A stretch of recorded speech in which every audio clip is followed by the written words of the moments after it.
हे आराध्य, इस क्षण की प्रतीक्षा समस्त ब्रह्मांड कब से कर रहा था। इस अलौकिक दिव्य विवाह के लिए हम सब आपके अत्यंत आभारी हैं। राधा कृष्ण को विवाहित जोड़ी के रूप में देख लिया तो जैसे सब कुछ देख लिया। श्री कृष्ण, हमारी इच्छा पूर्ण करने के लिए आपका धन्यवाद। ये विवाह समस्त ब्रह्मांड के लिए जो क्षण आप सब देखना चाहते थे, ये वही क्षण है। ये विवाह आप सब के लिए है।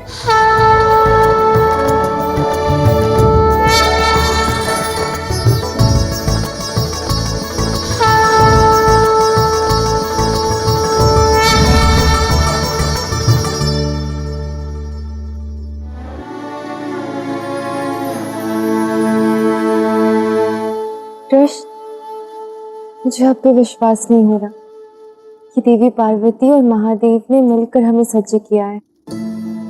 ब्रह्मदेव पुरोहित बने, देव विश्वकर्मा ने हमारे विवाह का मंडप बनाया और सभी देवी देवताओं के मध्य हमारा विवाह भव्य और दिव्य प्रकार से संपन्न हुआ, जैसे ये कोई स्वप्न हो, सत्य नहीं। सत्य क्या है तुम भली भांति जानती हो राधा। हाँ कृष्ण, सत्य तो ये है कि जो प्रेम से बंधे हैं उनके लिए विवाह तो केवल एक औपचारिकता है। हम अनंत के प्रेमी हैं, हमारा प्रेम अनंत है। अवश्य उसे विवाह रूप में देखना संसार की इच्छा होगी, किंतु राधा कृष्ण के लिए ये विवाह तो केवल एक स्वप्न ही है, सत्य नहीं, क्योंकि राधा कृष्ण दो नहीं एक ही है। ये सत्य भी है और ये स्वप्न लीला भी है। ये वो लीला है जो मैंने संसार के लिए रचाई है राधा। ये सत्य हो या स्वप्न लीला हो, है तो अत्यधिक सुंदर, किंतु क्या ये मुझे स्मरण रहेगी कृष्ण? स्वप्न यदि स्मरण रह भी जाए तब भी स्वप्न ही रहता है, सत्य तो नहीं बन जाता, है ना?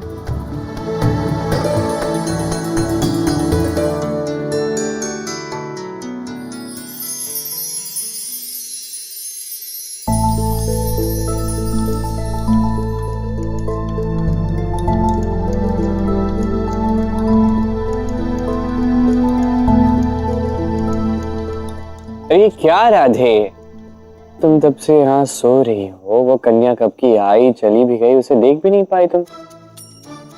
क्या करती हो? अब मुझे किसी भी कन्या को देखने की कोई आवश्यकता नहीं है। अर्थात वो समय गया कृष्ण जब तुम मुझे फंसाया करते थे। अब राधा तुम्हारे जाल में नहीं आने वाली। मैं समझ गई कि उस दिन सबके समक्ष तुमने ऐसा क्यों कहा था कि दाऊ से पूर्व तुम्हारा विवाह होगा। अच्छा, कितनी अद्भुत और दिव्य स्वप्न लीला रची तुमने। ऐसे एक स्वप्न पर राधा के 100 जीवन बलिदान। ऐसा एक स्वप्न देखने के पश्चात जीवन में कोई सत्य भोगने की इच्छा शेष ही नहीं रही। मन में अथाह आनंद है मेरे, विचित्र सी अनुभूति है, जैसे मेरा विवाह हुआ भी और नहीं भी, जैसे मैं सज हुई भी और नहीं भी, विवाह संस्कार हुए भी और नहीं भी। इतनी अनिश्चितता है फिर भी इतनी प्रसन्न हो। ये सत्य हो या स्वप्न, ये निश्चित नहीं। निश्चित ये है कि कल जितना प्रेम हमारे मध्य था, आज भी उतना ही प्रेम है।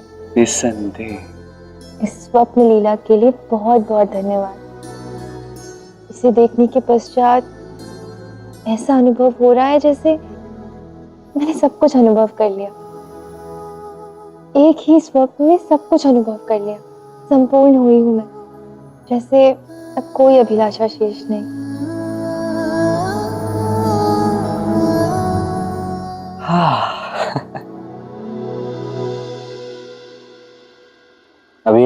विशेष है। तुम समस्त बरसाना और वृंदावन वासियों को अपने साथ लेकर बरसाना को त्याग दोगी।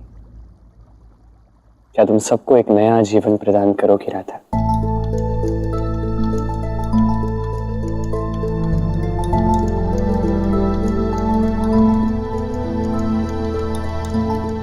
कृष्ण, तुमने स्वयं ही तो मुझे बरसाना और वृंदावन की रानी का दायित्व दिया है ना। यहाँ की धरा, पवन, वनस्पति, इन सभी में उनके प्राण रमे हैं। अब उनके प्राण बचाने के लिए मैं कैसे उनके प्राण छीन लूं कृष्ण? अवश्य, बस एक बार सोच लो। अत्यंत महत्वपूर्ण निर्णय है, उसके परिणाम घातक हो सकते हैं। बड़ा भारी मूल्य चुकाना पड़ सकता है राधा। जो भी निर्णय लो बस सोच समझ कर लेना। इस निर्णय के परिणाम का अनुमान है मुझे, किंतु मैं निर्णय ले चुकी हूँ। नए जीवन की आशा में आज के जीवन की परिभाषा को कैसे खो दूं? बस मेरे इस निर्णय से निराश मत होना। निराश? मुझे गर्व है तुम पर राधे। तुम्हारी ये दृढ़ इच्छा शक्ति देखकर मैं अचंभित हूं, और उससे भी कहीं अधिक प्रसन्न। और सदैव की भांति जो भी तुम्हारा निर्णय होगा उसमें तुम्हारा कृष्ण तुम्हारे साथ ही है। बस तुम मेरे साथ हो तो यही सबसे महत्वपूर्ण है, और कुछ नहीं।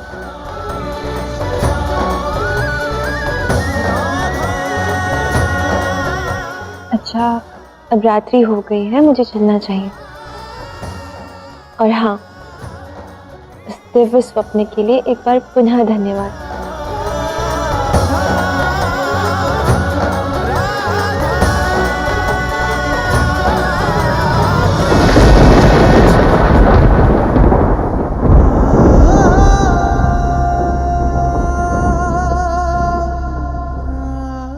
तुम्हारे लिए सदैव एक स्वप्न ही रहेगा राधे,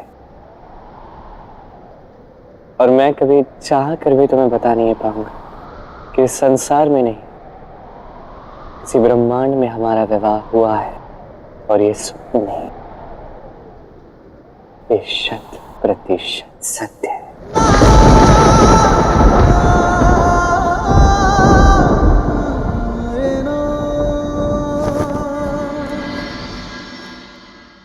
मैं विदर्भ पर विश्वास करके सहयोग लेने आया था, और मेरे साथ विश्वासघात हुआ है।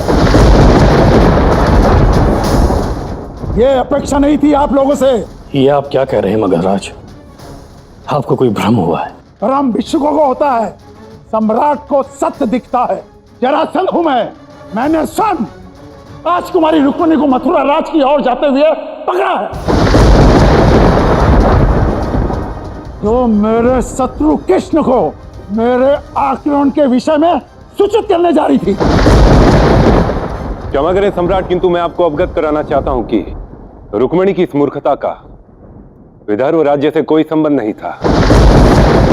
यह केवल इसका व्यक्तिगत निर्णय था। व्यक्तिगत निर्णय परिवार में होता है कुमार। युद्ध भूमि में एक सैनिक का विद्रोह पूरे राज्य का विद्रोह माना जाता है।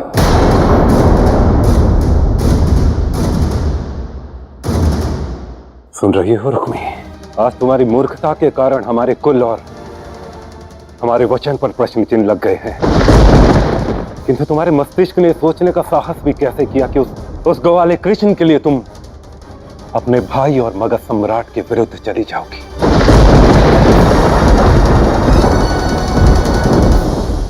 पिताश्री, सब मुझे दोषी मानते हैं, पर आप तो मेरी बात समझिए। मैंने किसी के साथ विश्वासघात नहीं किया है, अपितु एक निर्दोष पर घात होने से रोकने का प्रयास किया है मैंने। मेरी जानकारी के अनुसार कृष्ण ऐसा नहीं है कि वो बिना किसी कारण कंस का अंत करे। हमें उसका पक्ष भी सुनना चाहिए, जानना चाहिए पिताश्री। यदि उसने धर्म के लिए कंस का अंत किया है तो हमें उस पर आक्रमण नहीं उसका सम्मान करना चाहिए। बस